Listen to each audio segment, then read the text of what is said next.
Toy izao no tantara nandrianerinnerina araky ny filaza ao amin'ny boky ny tantarany Andriana. Voalaza ao fa izany andrianerinnerina izany no andriana voalohany teto an-tany ka andehary mba ho resahantsika ny momba azy fa tonian'ny tantarany Madagasikara izany olona izany. Tany amin'izany toerana antsoina hoe anerinnerina teo avaratry Kilonjy izany no nitrangy ity tantara ity. Ny vazimba no nonona teto Madagasikara tamin'izany vanim-potoana izany. Ireto farany moa dia mbola misy tero antsika mandraka ankehitriny. Misy amin'ireo mpikaroka ara-tantara no milaza fa olona avy any ampitan-dranomasina sahala amin'ny Afrika sy Azia izy ireny. Fa ao ihany koa ireo manizingizina fa mponina avy eto amin'ity tany dago ity izy ireny hatr'izay nahatanin'ny tany. Samy manana ny mahamarina azy avokoa ireny filaza rehetra ireny. Fa tamin'izany dia nafinaritra loatra an'ireo mponiny lanitra ny mahita ny vazimba nilalao teto an-tany.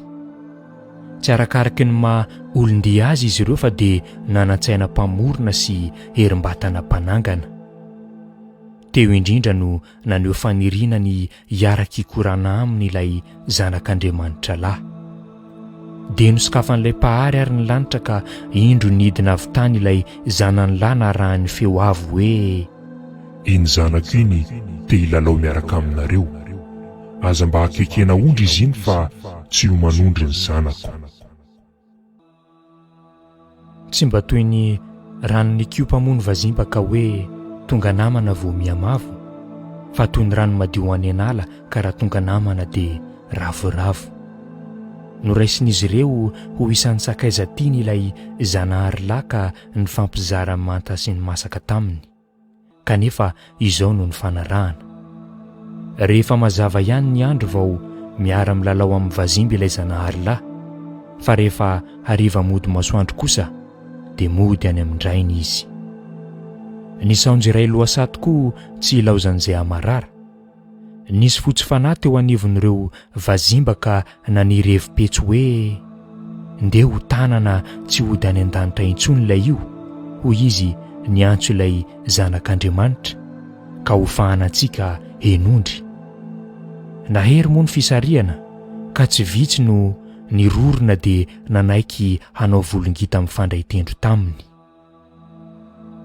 Noho izany dia notanterahan'izy ireo tokoa ilay raharaha mainty ka vao ho tafady ilay zanahary ary tsy afaka niody any an-danitra intsony. Natevina ny raho mainty mitatao, nikotrokotroka ny lanitra, nanambana doro-tandetin'ny varatra. Dia indro nisokatra ilay elobe tsy mipika ka niteny tamin'ny katezerana ilay mpahary hoe: nahoana moa izato zanako no ahenahenanareo ety ambany ety? Nirifatra nandositra moa ny vazimba fa tsy nahasana natrika an'Andriamanitra akory. Dia nanome baiko ny miaramila ny Andriana hoe: sambory avokoa ireny ka vorio eto anatrehako, fa isy lahapahatra tsy ara-potoana anio. Moramora tamin'ireo mponiny lanitra foana ny nisambotra ireo vazimba kely ranjo ka trahatehaka toy ilay kely ila nangalabadin'olona ireto izy. Nahazo ihany fa tsy afa-nitsoaka.